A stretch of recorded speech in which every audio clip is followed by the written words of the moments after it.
Do you ever wonder how great leaders in the community make things happen? When they encounter new, unexpected challenges like a pandemic, how do they continue to successfully make an impact? Welcome to That Sounds Terrific, the podcast that connects you with these amazing people. Get insights on what they do to meet their goals, find out how you can help them in their mission, and learn their methods so you can be more successful at what you do. Welcome to That Sounds Terrific with host Nick Koziol. Hey, everybody. Welcome back to another episode of That Sounds Terrific. Joining me today is Nick Loise, founder of Sales Performance Team, and all-around great, terrific guy. Welcome to the show. Well, hey, Nick, first off, I always love talking to a Nick. I know it's going to be a great conversation when the first names match up. So, Right. Thanks for having me on. I love all the stuff you're doing in Rochester. Love the program. And I just love anything that has such a cool title. Just makes me wanna smile, right? Yeah. And we're recording this in the middle of October, so Halloween's around the corner. But then there's going to be some craziness, in November. And I think any time you could talk about something that sounds terrific and a podcast that focuses on that is really, really cool. And the stuff you guys are doing in Rochester is take my hats off to you guys. Yeah, I mean, we're plugging away, and you mentioned October and my sister podcast that I co-host. That sounds terrifying. It might be more Right. up people's alleys right now, but no, I mean, you're doing some terrific things as well, and that's kind of why we're having you on the show. We wanted to talk to you about the things you were doing, and I concur about the whole Nick and Nick thing. I think that's awesome, and anytime there's a duplicate of names, I always think of an old movie that I have a meeting with the Daves from I think it was not The Office, but Office Space, I think was the name of the movie. I just saw a meme on that said that if that movie could be made today and it still is timely. Yeah. And if you think about it, I think that was my business model of how not to act as a boss, right? So I think every new manager should watch that just so they say, I am not going to behave in that way. Yeah, or every business's manager should also look at that, because I've been in the place where we have 3 or 4 bosses. So, but I know that's not you. I know that's not how you run things and how you do things. So why don't you? I hope not. And it's a good reminder. And right. I got to find my red swing line stapler, right? Because exactly. I used to have a office by the window, and I don't like this new office anymore, right? Or something of that nature. He got put into storage or something at one point, and and I think even at one point they noticed an accounting error, which was his paycheck, and turned it off. But we're reminiscing way far into that movie. I'll have to put that one in the notes so people can check it out. But why don't you start just telling us a little bit about you and yourself and what you do? Yeah, well, I appreciate that. I've been around the sales game, the marketing game my entire career. Had a couple different entrepreneurship ventures, but also worked in large organizations, and then worked in a private equity-backed, smaller, mid-size company. So I've had a lot of fun. But I'd like to say, most importantly, I'm a husband to my wonderful wife, Vicky, and father to my 2 children, Dom and Francesca. That's my guiding light, right? Everything else is secondary. What we saw in 2018 allowed me to create and launch the company, Sales Performance Team, which is what I do now, to help small businesses with the sales side, right? Because most entrepreneurs can understand sales and understand how to do it, and they can do the mechanisms themselves, but they have a tough time articulating that. And also, they don't really manage the day-to-day operations of the sales team. One is because it's a lot of blocking and tackling, and nobody likes to do it unless they're crazy like us and my team. But also, it's a certain skill level, and there's a number of different researches projects that I came across when we were kind of putting together the business plan for the business, and the success rate of a sales manager is one of the lowest success rates for any level of management in organizations, right? It's got like a 73% failure rate. And a lot of it is because many times organizations take their highest producing salesperson and Peter Principle them up into a sales manager. Well, it's completely two different archetypes that are completely polar opposite, right? Right. Just a lot of different things. And so what we've done is try to systematize and operatize the sales management. And we work with companies on a fractional basis or a full-time basis to do that. I have employees that do that. We also have some outsourced sales that we do with my team in the Philippines for companies that need that. So, how's that for a really long answer to a short question? Hey, and we're done here. Thank you And so we're much done. for being And, on the and, and show. that's a Right. wrap. That's a wrap, right? No, but I think, you hit a couple chords right there that I was thinking about with, part of the, I guess, the corporate American dream is to kind of move up, right? But it always is interesting, like, and I've talked to a number of bankers, for instance, that have sales teams, like in regards to like, getting people to, invest or, get loans or Sure. whatever, right, in the bank system. And when they move up because they're doing so successfully, they also lose out on things like bonuses. Yeah. So like in a lot of situations, they've moved up. They got this mean salary now, but the bonuses are gone. The incentives for sales are gone. And they're doing just as much work. In fact, sometimes more to get Sure. their, new sales team up and running and making less money doing it. And then feeling bad about it and moving to another bank or trying to move back into a different role that gives them those commissions. So kind of sounds like you and your team maybe eliminate that need. Am I getting that right or Yeah, that's supplement? fair. I think that's a great analogy because I think you hit it on the head. So what you've done is you've so many times the founder is managing the sales team, and so therefore nobody's managing the sales team, right? And I say, Yeah, what you manage is what you get, right? So because you're not paying attention, you're not doing the basics of call, review, coaching, pipeline review, just doing the basics of managing a sales team because the founders got to run the business, right? They got to manage the day-to-day operation. So I'm not faulting them because it's not in their bailiwick. They just don't have the mhm, bandwidth, right? Because they're growing an organization. So we come in and do that. mhm, Or just like you said, sometimes we come in because the organization is forward thinking enough and they realize they made the wrong choice by up leveling and promoting their highest performing right, salesperson. And therefore, 3 months into it, nobody's happy. Six right, months into it, it's close to a train wreck. And so we either got to come in and act as a bridge or give that salesperson the skills or act as the bridge to be the sales management and then mhm, move that person back into a production role, just like what you said. yeah, Because their intrinsic motivation was production, mhm, right? Was going out and hunting for the deal, was yeah, getting that recognition of getting the deal, of servicing their customers, but most importantly, their modus operandi was the commission. And that's why you sure, hired them, right? And in fact, we test for that. We means test for that for a salesperson, but then we think that they're going to change overnight, right? So mhm, congratulations, on Friday, you're a highest performing salesperson. On Monday, you're now the sales manager. The only thing that happened was the weekend, right? And so we right, didn't give them the skills, right? Right? We didn't give them, hey, this is now who you are and what you've become. And so a lot of their things is they rebound back to their old um, habits right, and personality because that's who they are, and that's not right, their fault. It's just how they're hardwired.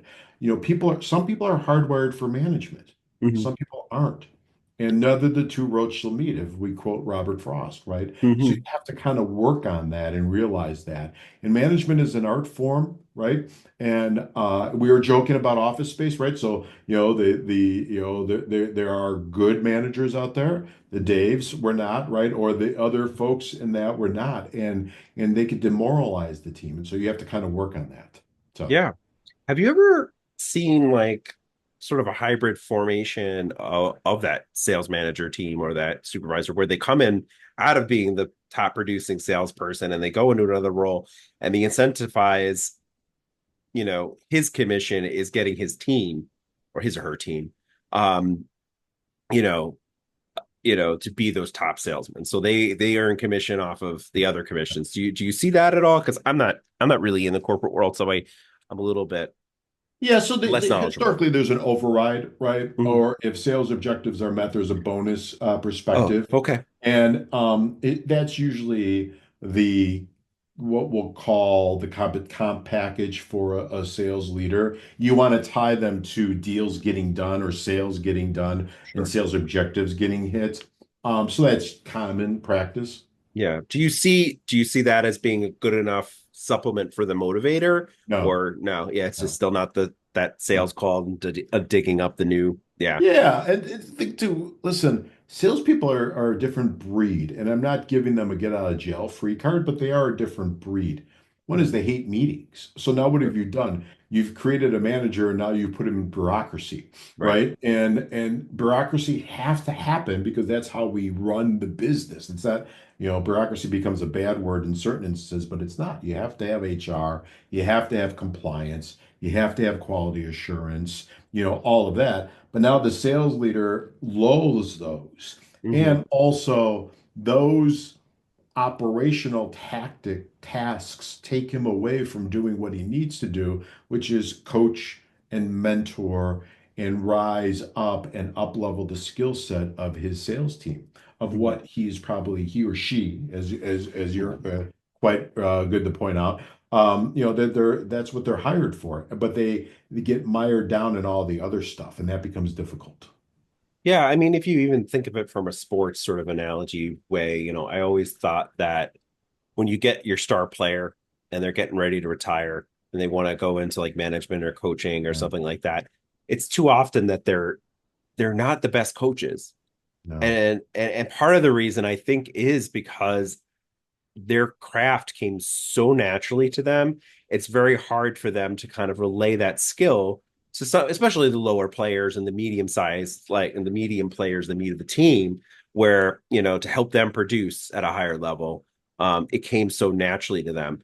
And so like when you think about that from the sales point of view, if you were a natural salesperson, it's very hard to teach someone who maybe isn't naturally a salesperson how to better do that, right? Well, I use the analogy all the time Mhm. of Jack Nicklaus, right? One of the Mhm. best golfers up there. So somebody came up to him on the golf course and said, Jack, how do you hit a one iron? He goes, well, you take Yeah. it out of your bag and you swing it and you hit the Yeah. ball, right? He couldn't break down the mechanics Yeah. where a really good pro could break down the Right. mechanics of here's where you hold it, here's how you set it up. You play it off your back foot or you play it off your Hmm. front foot, right? So those type of things, but he just intuitively knew how to do that. I also say, listen, I was a good manager, but when I had my first company, I was a really bad sales manager Hmm. because the intuition, right? Until I had a young salesperson say, okay, well, why do you do that? Why do you say that? And I realized for him to be successful, therefore for me to be successful, therefore for the company to grow and future salespeople, that I had to come very operational, very process thought Hmm. process, and break down when they said X in the beginning at 5 minutes in, I had to say Y at 17 minutes in, because if not, I would get an objection at 37 minutes in. And I intuitively knew that because it was muscle memory. Hmm. But now I have to proselytize this, right? I have to Right. take it and create a process and a system so I could teach it to other people that didn't have the skill or also really didn't have the reps that I did, right? Because they just hadn't made those calls. And Hmm. that's what we say to the owners all the time is you have forgotten so much that they don't even know yet, and we have to get all of that out of your brain and put it into a process and put it into an SOP and put it into a sales playbook so that the sales team could be successful. Now, some owners could do it themselves, right? Some founders could do it themselves. He or she has an innate ability, but a lot of time it's become rote and it's muscle memory. So they need somebody like us to prod and create when we create a flow, it's a flow chart and it's a living, breathing Hmm. thing of, okay, you say this and this question here and this objection here. And it's really fun to do. And it just allows they to really get everything that they've just intuitively know over the years out onto, in the old days, we'd go into offices and put it on butcher block paper with little sticky notes with different color sticky notes for questions and that type of thing. Nowadays, you could do it on a Zoom board, but it's Right. not as much fun as being in the sticky notes all over the place. Yeah. Yeah. No, I would agree with you on that. You made me think of something else that, especially when you go from like a medium-sized business to a larger sized business, you often find the sales folks are no longer with the clients all the way through the process, right? Sure. Um, but that being said, like that's one nice thing about the smaller companies is that you as a client are working kind of with the same person all throughout, right? And one of the things that someone had shared with me was one way that he got really great customer referrals and honestly, upselling was checking back in.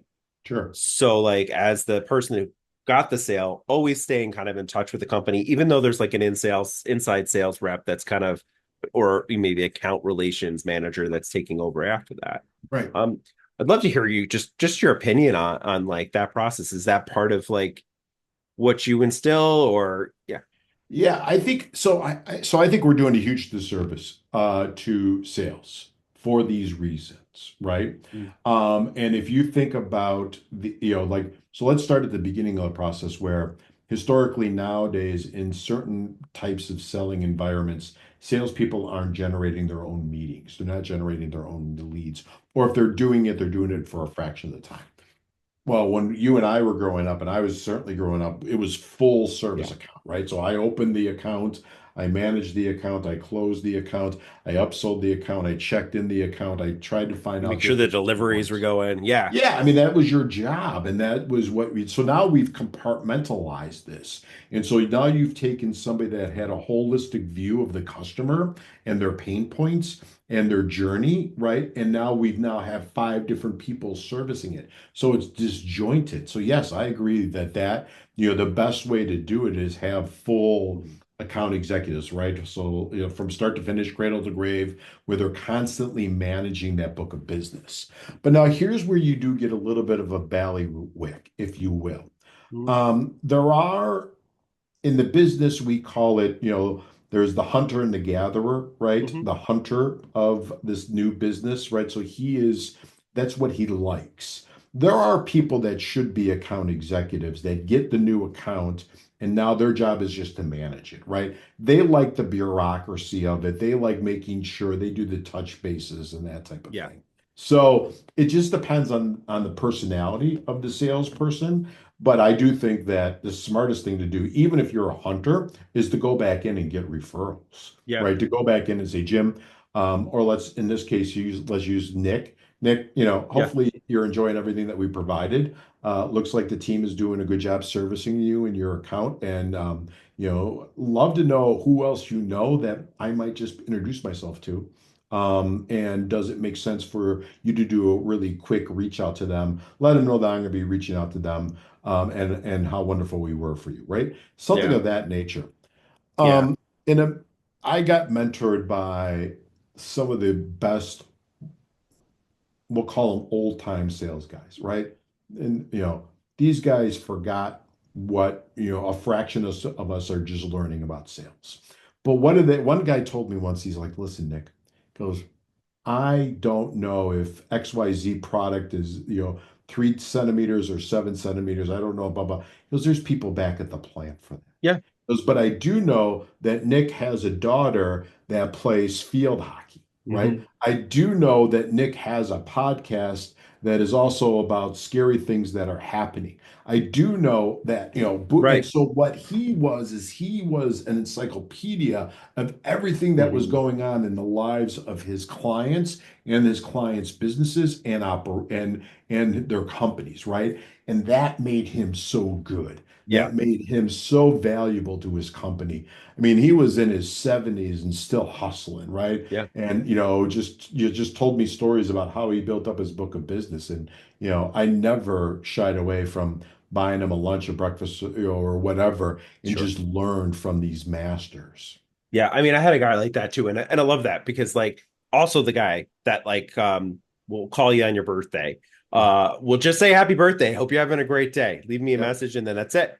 No, oh, by the way, we have your new product. Right, Or, right, right, but it right. was just constant, not like annoying, but like to the point of like, oh, hey, I know you have a daughter in field hockey. I know the season's ending up, saw that, whatever team won. Da, da, da, da, da. Oh, did you see the other, did you see the Rangers win last night? It was amazing. Just thinking of you because I know you're a huge Rangers fan. Whatever, but I'd love that. And what I also liked about him was he would also check in on the sales team. I made a sales and the follow up, and here's the upsell. Where's the product? Oh my God, it's running late. Do they know it's running late? No. Call the guy and say, hey, just want to give you a heads up. Product's running a little late. Here's what's happening. We're going to give you, 5% off your next order, whatever. We're going to make it right. It's going to be there. I'm checking on it. Yeah. But then going back to the other thing you were saying, I think that those referrals, even if there's like a portion of like, profits or an incentive to say, hey, every referral you give me is like $500 back in your pocket. I love those types of situations because kind of enacts your client as another salesperson, right? Sure. Yeah. So I mean, you think about the one of the greatest old-time sales guys in the world, Joe Girard, right? Joe Girard, mhm. if you grew up in sales in the 70s and the 80s and even the 90s, you read his book, right? Guinness Book of World Records, #1 car seller, right? Hmm. Sold Ford to the consumer, one-on-one, not fleet, anything of that nature. He was big on that. He's like, Yeah. everybody knows 250 people, right? And so I not only want to know who you know in you, but your 250 people. And Yeah. he enlisted people to be his silent sales army. Right. And, was just a master at that. Hmm. And I think so. I think there's some of these craft Yeah. things that we lose, right? There's Mhm. these old time nurturing and thought process and building up, a book of business, if you will, and a client base and nurturing that and growing that I think is getting lost in our, rapid fire. Let me just send them a text, right? Yeah. Or something of that nature. Fill out this Um, form. and I Yeah. do, and I do worry about sellers of the future, right? And if, I had that person teach me these things, Mhm. right? But who's teaching the next generation and the next generation and the next generation? Sure. Because, yeah, sure, technology is our friend and AI is our friend, but it's still a human to human environment, right? Yeah. We still are selling to humans. And knowing that Nick's daughter plays field hockey is equally as critical to knowing that product X, has a spec of 42 inches and something of that nature. In fact, I'd say it's probably more important. Yeah. Yeah. Because when they're like, it's great. Technology is great until it goes wrong.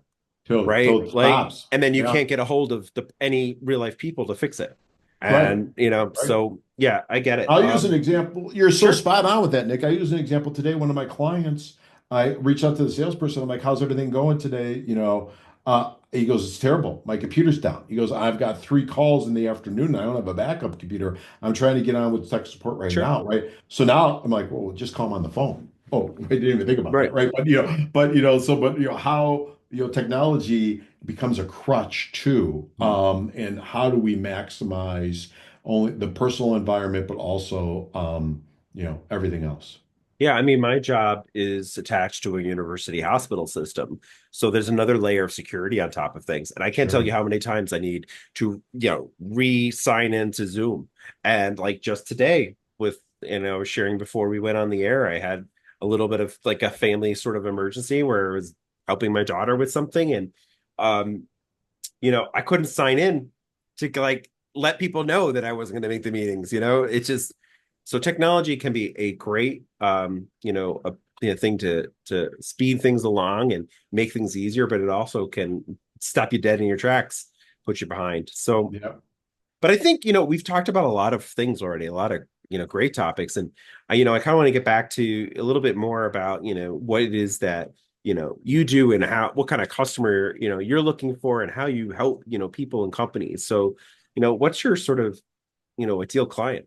Yeah, I appreciate that. Thank you, Nick. So a small to mid-sized business, somebody that has salespeople or somebody that's looking to add salespeople, a client that is looking to grow, or a client that is looking, or a founder that's looking to sell. right? And not sell tomorrow, but sell in 3 to 5 years. And Sure. he realizes he needs processes and systems so he can maximize his exit, right? And Mhm. that's what we do. We work with, founder-led companies that want to grow. And either they want to grow through enhancing the productivity of their current sales team or adding their sales team through. And if they're looking to exit, they want to maximize their multiples. No. That's kind of what we do and how we do it. And it's all over the world, all over the United States. How? All over the world, we go as far as we have a client in Hawaii, which I think is really, really sexy. And we have clients in New York, in Florida, in Texas, and none in Europe yet. That's my goal for 2025. So I have an Mhm. excuse to travel and Yeah. go service the Well, you got clients. Hawaii. I mean, that's a good excuse to travel there, right?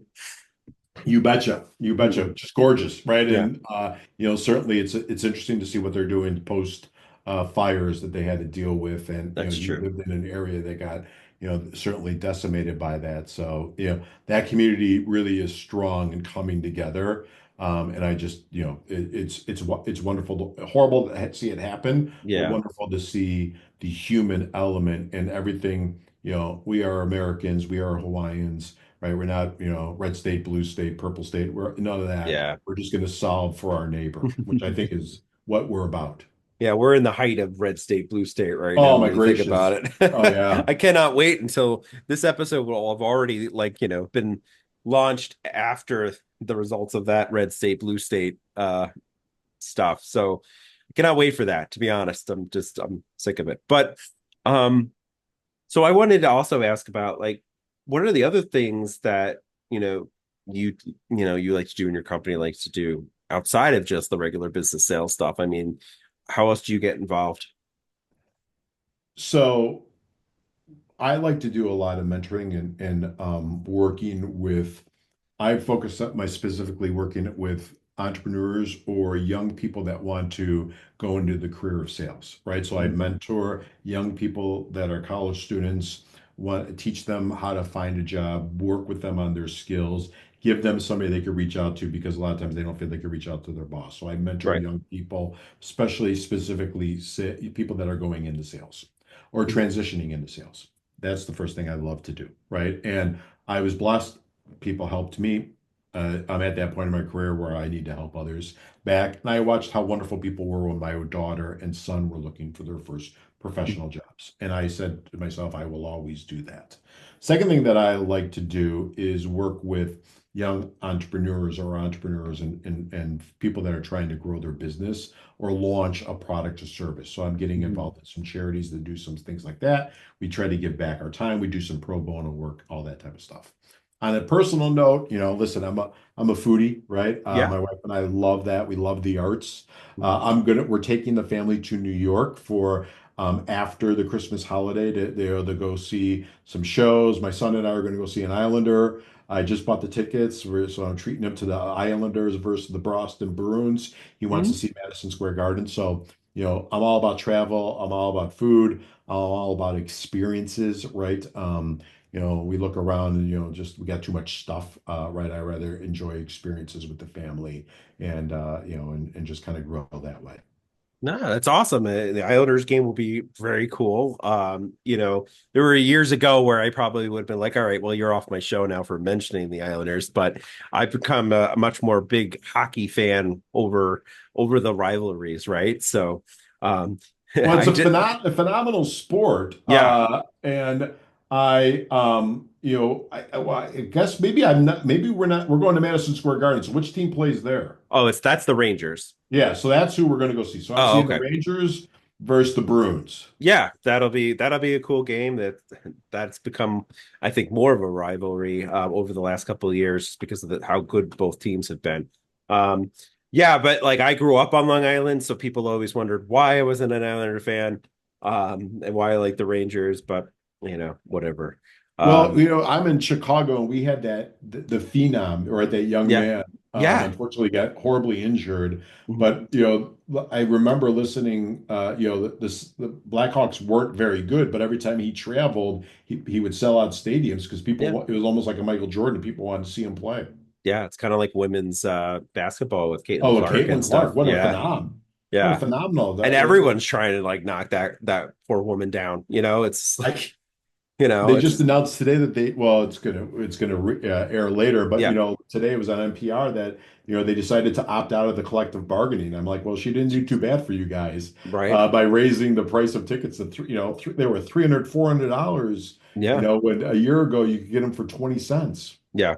Yeah. So Yeah. So I mean, that's great. Glad you're coming to New York, and maybe I'll be down that way anyway, because I go yeah, back to yeah. visit the family and stuff. That's cool. But so I mean, what's the future for the sales performance team? Like, where you guys see yourself in the next 5, 10 years? So I think we're going to be serving the same avatar. It will probably be more AI driven, right? Hmm. We'd be fools not, I'm focusing on that, trying to bring that to our clients. We will be larger, right? That's one of my Hmm. growth is the thing. I would like to have a international arm, being able to service it more. I probably will be moving out of everybody right now is virtual, so probably work towards an office, right? Hmm. Environment, just type of thing. So the growth plan is probably 5 years working towards an exit. That's the goal. We're trying to grow each and every year. In the beginning, I really wanted it to be a boutique agency where it was just me and some independent contractors. And I'm like, you know what? Let me see. I can't not keep my foot on the gas pedal. So let's try to get it to go where we want to go. Yeah. So we'll probably have some technology offerings, right? Mhm. So I think that's important to have. So we're working with some people to help us produce that. And we'll probably have a higher. Right now, we're in the nuts and bolts of it, but we'll also have an education component, right? Mhm. That's the thing that I'm rolling out in 2025. Awesome. Awesome. Well, is there anything that, we haven't talked about that you definitely want to share before we, wrap up this episode?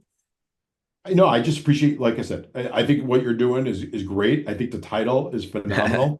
I think the cool stuff that's going on in Rochester is really, really, really, it's a dynamic city. Certainly, Polytech is there, Ritzy, Mhm. right? You got a lot of good stuff. Great healthcare, right? I was in my past life, I was a VP of business development and sales for a healthcare organization, so I love medical technology. Mhm. So all the cool stuff that you're doing there, and listen, I hope your daughter has a phenomenal field hockey season, Yep. and I'll think of you, and I'll make sure to take a picture and send it to you when my son and I are watching the Rangers hopefully lose to the Boston Bruins because I lived in Boston for a Oh, year. all right. Well, sorry. I can't wish for my team to lose, but Of I course hope you it's a can't. great game. No, yeah. No, I hope it's a great game. And actually knowing those two teams and how they're doing this season, I think it will be a really terrific, Oh yeah, nail it'll be a biter. lot So, of fun, and to be in the garden. I don't think oh, I've ever been in the garden, it's so beautiful. yeah, It's a definite unique experience. And if I don't know who is even playing out there, but if you could ever catch a concert out there, that's a unique experience as well. And definitely grab some shows like you were saying. yeah. New York is just it's it's a totally amazing City that place, never sleeps. It's right? vibrant. Right? We sent our daughter there one summer. She was 15 years old, 14 or 15, to Mhm. go study. New York Times and New Yorker did a joint program for journalism and writing, and so she stayed at university right dorms right in the middle of by the uh, by the Jazz Center, Mhm. and had 2 great weeks. And we visited her twice and picked her up and watched her grow so much. And it's a Awesome. vibrant city. I think for young people, it's a vibrant city. When you talk to people internationally, they all want to go to New York. They all want to Yeah. go to LA. Mhm. So it's who we are, the Big Apple. Yeah. Yeah, it's funny because when you talk to the international community, a lot of the times, when I say that I'm from New York, like it doesn't matter where in New York I say I'm from. Oh, the city. Oh, we want to get there. Yeah. Like how, are you right there in the city? I'm like, no, probably about 6, 7 hours away. Yeah. So yeah, but they don't realize how humongous the state is. But Nick, it's been an absolute pleasure having you on the show. Thanks for taking some time on being. That sounds terrific. And I just really appreciate having you here. Nick, thank you. Thank you for your time, and thanks for being a great host. Thank you for joining us on another episode of That Sounds Terrific. Don't forget to check out the show notes and our website at thatsoundsterrific.com to find the contact information and the best ways to volunteer with the organizations that we feature. If you know someone that is doing terrific things and think they should be featured in a future episode, be sure to email us their name, contact info, and short description of what they're doing at thatsoundsterrific@gmail.com. If you like our show, give us a 5-star rating and give us some social media love by liking our Facebook page, That Sounds Terrific. Follow us on Twitter at Sounds Terrific 2 and Instagram at Sounds Terrific. We love hearing your feedback on how to make our show sound even more terrific. Till next time.